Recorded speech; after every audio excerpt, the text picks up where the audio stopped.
What it do, buckaroos? It is your boy, the main man, the one and only Papa Potato, and today I have something a bit different.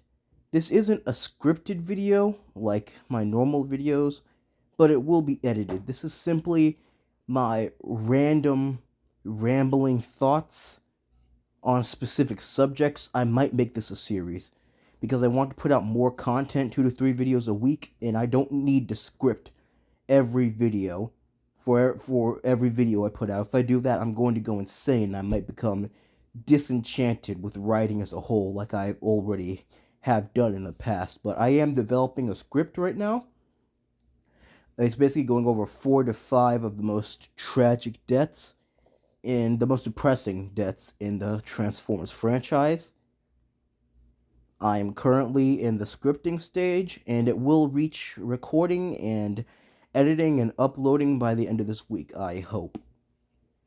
But we are not talking about Transformers deaths. Actually, we will.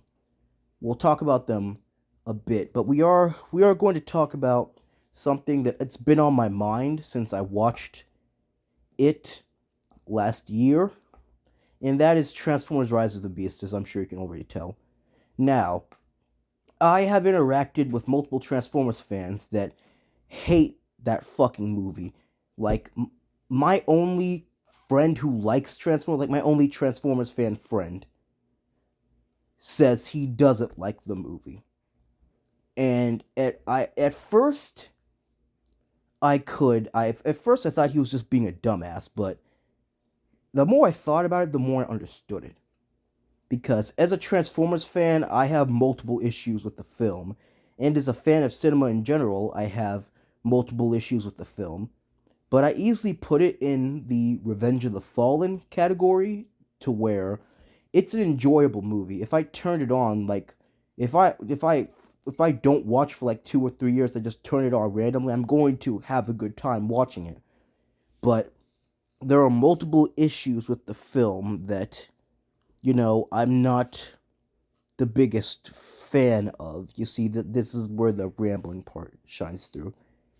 I have a handful of issues with the film, major and some bitchy, nitpicky ones. In the first major issue with the film is the fact that they cut the transit scene.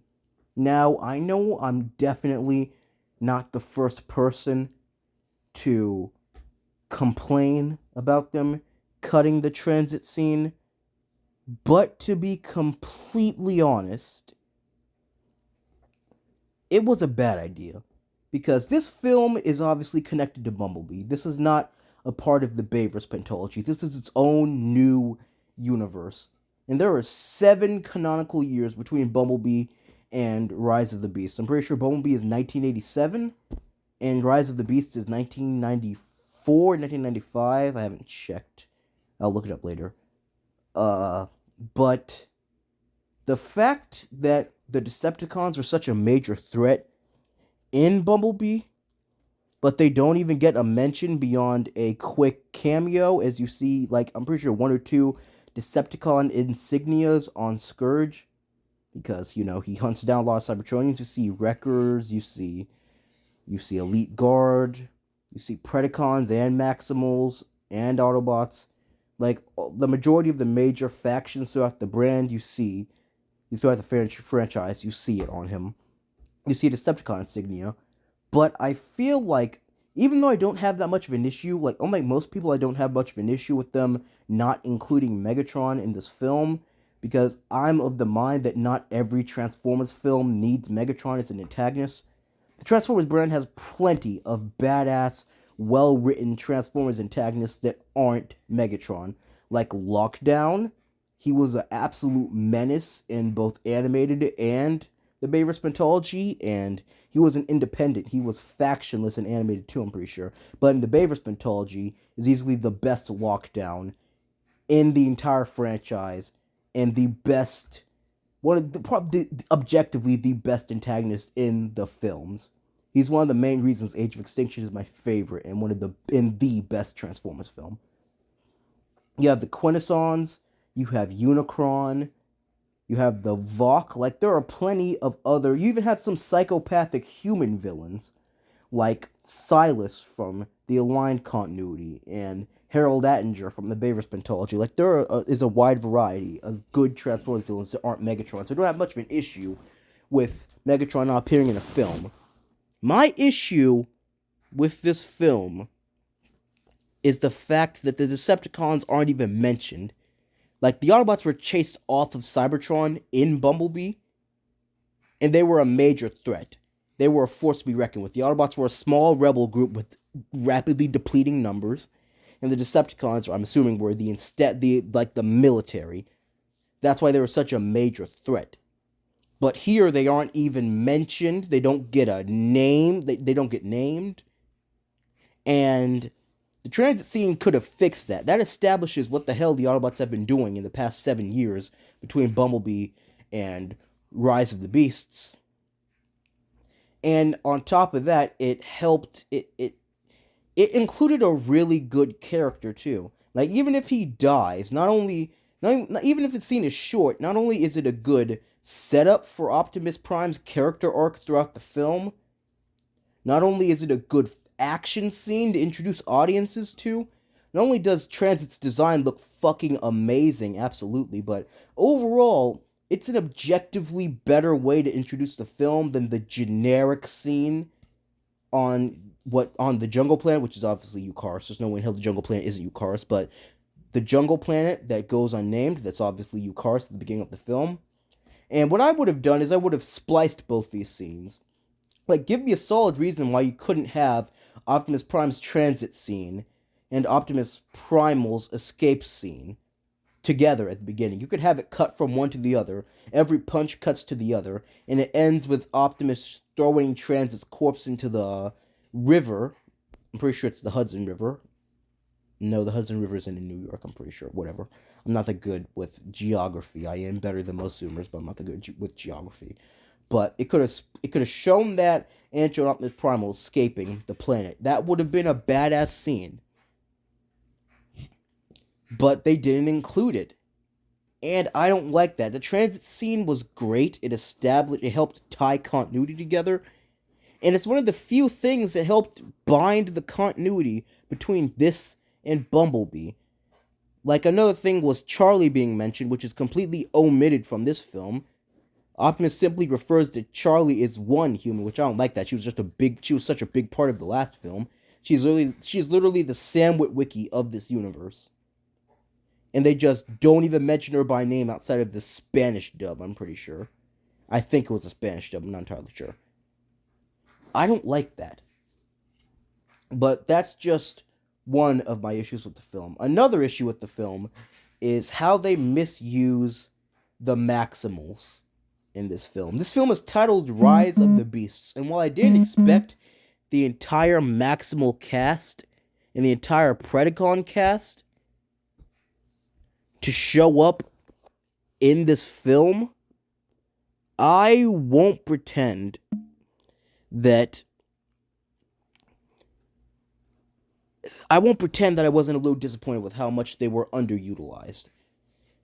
Because all we get is Optimus Primal, Rhinox, and Cheetor. And while they have excellent, god-tier, beautiful goddamn designs, they barely get any roles. Like, we get Airazor too, but she's so forgettable in the context of the film, I forgot to mention her temporarily. Which, another thing that pisses me off is we never see Airazor transform. This film is titled Transformers: Rise of the Beasts, yet Airazor, the first Maximal we're introduced to, and the bot that sets this entire conflict into motion, who sets the entire film into motion, she just doesn't transform at all. Even when she's supposed to be fighting, she fights long distance and she doesn't transform, and that annoys me. And then she's dead, so chances are we won't see her again to actually transform, so that pisses me off. But with the bullshit way they revived Bumblebee, there's a good chance Airazor might be able to get resurrected and they can right their wrongs, but whatever. That's not really the point entirely. But Optimus Primal, Rhinox, and Cheetor are disturbingly underutilized. Like, I'm not going to pretend I'm the biggest Beast Wars fan. I've watched both Beast Wars and Beast Machines. I watched War for Cybertron Kingdom 2, I love Beast Formers. I think they're pretty cool, pretty innovative, but I'm not going to pretend I was chomping at the bits for, like, a film exclusively revolving around them. Like, I'd watch it because I'll support the Transformers brand. I want to see what it can offer. That's why I watch Kingdom. But they misused them so badly. They barely get any lines. Cheater gets a handful of lines, and his voice actor does not fit him. I don't say this a lot in Transformers media, but the voice actor they chose for Cheater, whose name I don't remember, it does not fit him. I'm sorry, it does not fit him. Like, he sounds too old. Cheater should always be the young, upstart recruit, a little immature but improves, like Smokescreen from the Aligned continuity, or Hot Rod from literally any goddamn Transformers universe in existence. His voice is too damn deep for him to pull that off, so I don't like the voice actor they chose. I'm not saying he's bad, he did a pretty decent job, but it doesn't fit the character. And then Rhinox just doesn't speak at all, and the lines they had Rhinox have were straight up omitted or given to Cheater.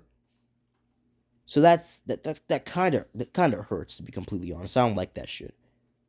The next film, they definitely need to fix that, because no one was asking for them to bring in the Beast Formers this early. Beast Formers and Unicron this early. And speaking of Unicron, another issue I have with the film is the antagonists. Because Transformers media primarily has excellent goddamn antagonists. Transformers cinema almost always has good antagonists, like Megatron from the 2007 film, Unicron from the 1986 film, Sentinel Prime from Dark of the Moon, Lockdown from Age of Extinction, Shatter and Dropkick from Bumblebee, Megatron from Predacons Rising. Like, the only objectively bad antagonists in Transformers cinema are the Fallen from Revenge of the Fallen for being a boring, underwhelming, typical goddamn villain, typical antagonist, nothing interesting about him.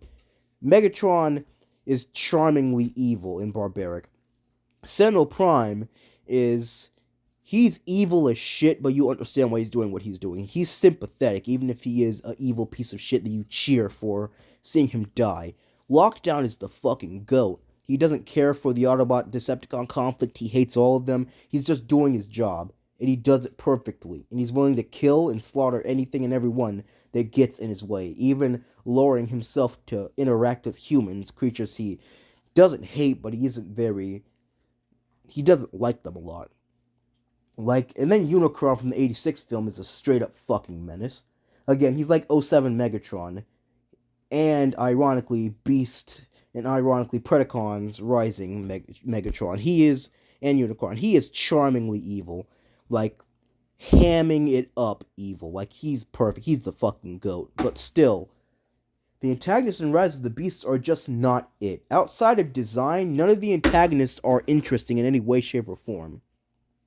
Like, don't get me wrong, I love Unicron as an antagonist. But the Unicron of this film follows this weird trend in recent Transformers media where Unicron is treated as a living doomsday weapon instead of an actual character. Like in The Last Knight, where he doesn't even fucking show up beyond his horns. But Unicron is underwhelming here. But he isn't bad. Scourge, on the other hand, is fucking... I hate Scourge. Because he has such a good design. His character idiosyncrasy of collecting the badges and insignias of his victims is cool. It's an interesting idea, especially because it helps flesh out how much factions exist in this universe. But he is a boring fucking antagonist. He is just like the Fallen, and seeing people suck Scourge's dick it pisses me off. He is literally just like the Fallen. He is not interesting. He has no personality beyond evil bad guy, and that vexes me. That pisses me off, because the original plan for him was to have him be a slave of Unicron that sold out his home planet to ensure his own survival, and now he's suffering and he's paying for it. Unicron tortures him a couple of times, he wishes for death, and he isn't a fan of doing this.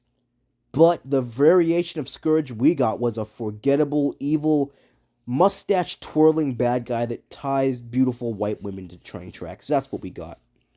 I'm all for charmingly evil antagonists when they're done well, because like I said before, 07 Megatron, 86 Unicron, those are charmingly hamming it up evil antagonists, but they make it work. Scourge does not make it work because there's nothing interesting about him. His motivations aren't interesting, and everything beyond his design just sucks. I'm sorry. Peter Dinklage did a good job voicing the character, but this is a very boring goddamn character. Same thing with Battletrap and Nightbird. They all have absolutely perfect designs. But Jesus Christ, there is nothing memorable about them. And the fact that I remember their names is outright questionable. But the antagonists are boring as all living hell in this movie, and Scourge is not a good antagonist. If you think Scourge is a good antagonist, you are fucking smoking something. But another issue I have with the film, overall, I'll be completely honest. Rise of the Beasts, I don't know how to phrase this. Because I just had it in my head, and it blipped out of existence. It's gone. Got snapped. But Rise of the Beasts just, overall, is a follow-up to Bumblebee. It's death feels meaningless in the way they established it. Because think about it. Bumblebee, Airazor, and Mirage die, but they're all magically back by the end of the film. Bumblebee is resurrected in the most bullshit way possible by Energon infusion, which is never done in the Transformers franchise.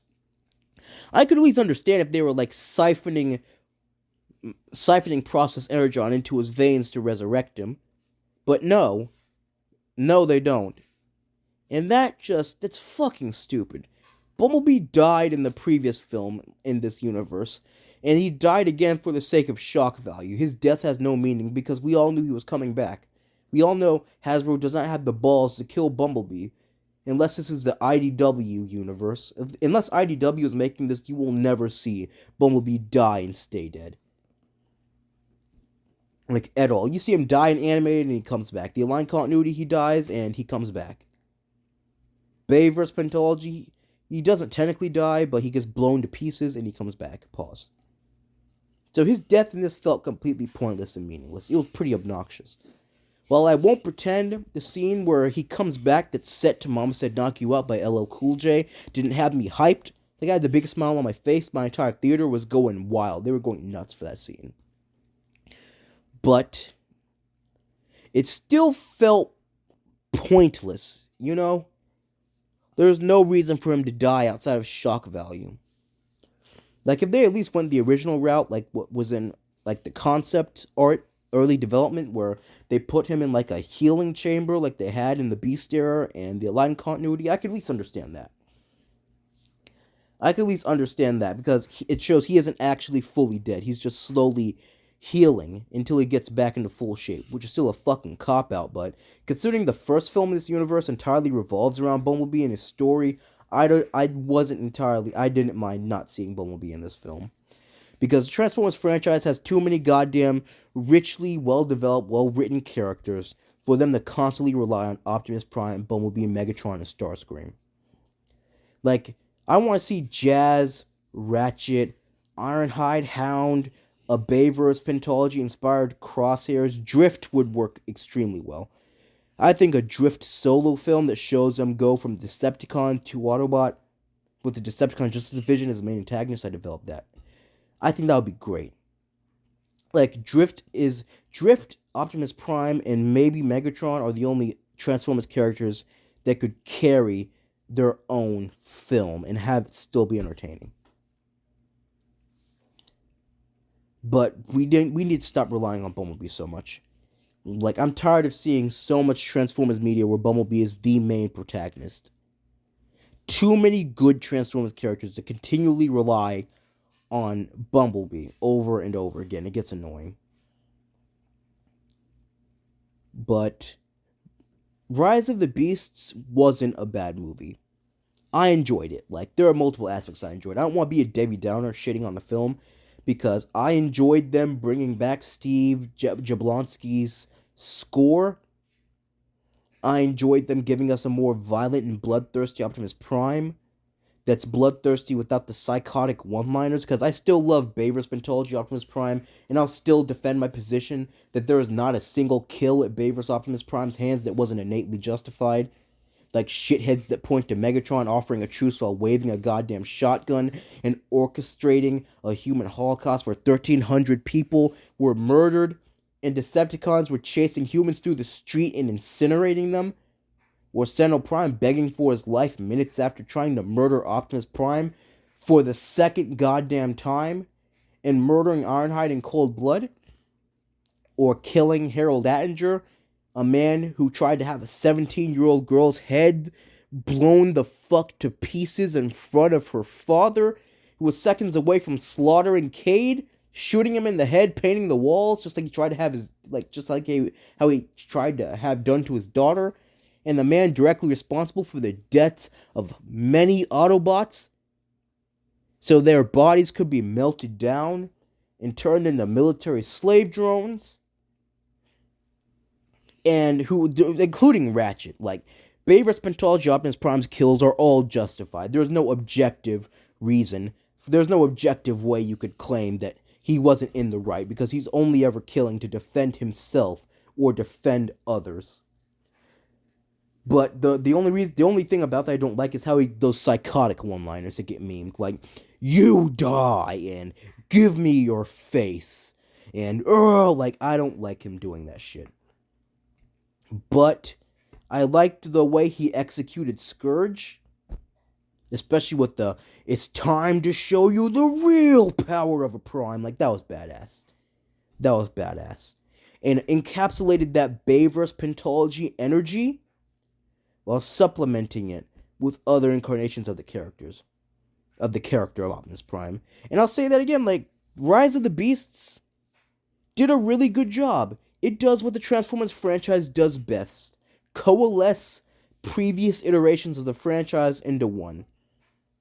Like, the voice acting of this film was on point. The character design for every character that wasn't fucking Wheeljack was absolute perfection. Every Autobot, Maximal, and Terracon is instantaneously recognizable. They all have interesting designs that mesh the realistic metal robot type designs the Bayver's Pentology was going for with the simplistic, toyetic, iconic designs of the Sunbow universe and G1, like the overall, the Primax cluster. But like, it meshes both of those drastically different types of designs to give every character a distinct look. It's like what Age of Extinction did. Every Autobot has a distinct look. You can't confuse the Autobots and Decepticons. Every Autobot, every Decepticon, every Cybertronian in general has a distinct, instantaneously recognizable design. And I think that's nice. I like the fact that they did that. Like, overall, it's good. I liked the action of the film. I thought the action was pretty good. And overall, it's a pretty solid film. It's definitely...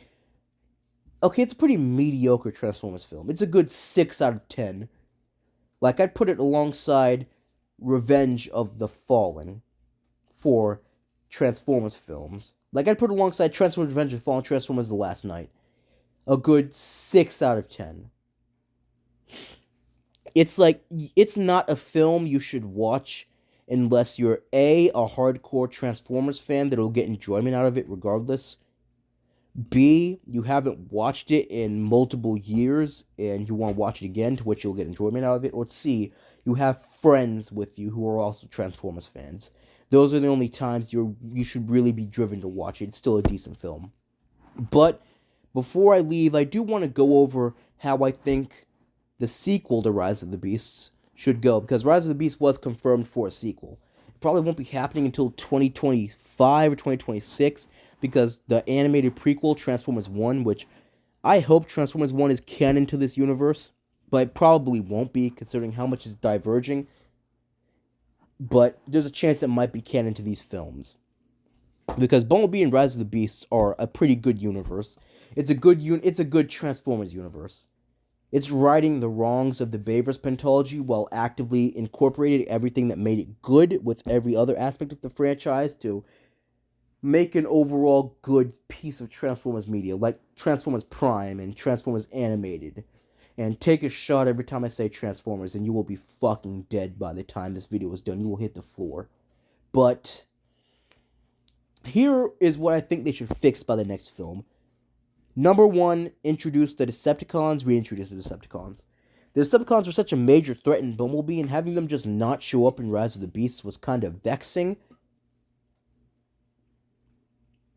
So reintroduce the Decepticons as antagonists, because there's no reason for Unicron to be the main antagonist of this. The Unicron is an end-all, be-all antagonist. Unicron is the antagonist you introduce when Megatron is dead, the Decepticons are dissolved, the Quintessons or the Valk are out of the way. He is the end-all antagonist of any Transformers universe. The only time it's worked well introducing Unicron early into your story is Transformers Prime, and even then, the Decepticons are still heavily tied to that, because Unicron was Earth. But reintroduce the Decepticons as antagonists. I'm talking Megatron, Starscream, Soundwave, Shockwave, because they're all still canonically alive in this universe. You should also focus more on Noah Diaz. I'm not opposed to the G.I. Joe crossover like most Transformers fans are, because Transformers has crossed over with G.I. Joe in the comics hundreds of goddamn times. It's excessive. So seeing it on the big screen with like a good, interesting G.I. Joe story could work. A Hasbro cinematic universe could 100% work. Like, Hasbro owns the Power Rangers, and I would love, like, the toy rights, actually the entire Power Rangers franchise, because I'm pretty sure Hasbro brought Saban. I'm not entirely sure. Check for me. But the entire Transformers franchise would work perfectly in a universe with Power Rangers and My Little Pony and G.I. Joe and ROM. Like, that could work perfectly. And you could build an overarching story with Unicron as the end-all, be-all antagonist that calls for everyone to come together. Like, imagine a Transformers film where you have ROM, the main 6 ponies, every Autobot and every Decepticon to survive the screen, and the Power Rangers and their Megazords coming together to fight Unicron. It would cost $500 million goddamn dollars because of how much CGI and actors would be needed. But it would be the best goddamn film in history. It would beat out every Marvel film to date, including Infinity War. It would probably be better than Secret Wars. But reintroduce the Decepticons. Focus on Noah Diaz as a protagonist, because Noah Diaz easily captures what I love about Transformers humans. He's like the best human antagonist since Cade Yeager. I like male antagonists that are traditionally masculine, that are fighting to preserve what they love, fighting for their loved ones. I like that. So preserve Noah Diaz as a protagonist and flesh him out. Give him a cool armor. Let him keep. He doesn't need armor that directly relies on Mirage. Give him a cool armor like the Apex armor Miko rocked in Transformers Prime, or the exoskeletal suits Daniel and Spike rocked in G1, like the Sunbow universe. And lastly,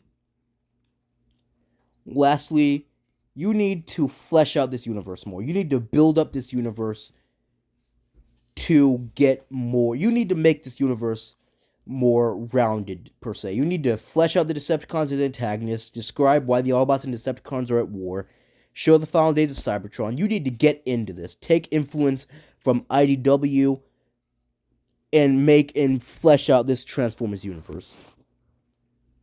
But those are my thoughts on Transformers Rise of the Beasts. It's a little rambly, and that's the point. I'm not in the mood to script it because I already tried to script it, and it was one of the most monotonous goddamn experiences I've ever had making a YouTube video. But I hope you guys enjoyed this random video. Maybe you turn it on in the background to listen to, because I'm not going to be doing a lot of editing with this. But anyways, I'll catch you guys in the next video. I love you. Peace out.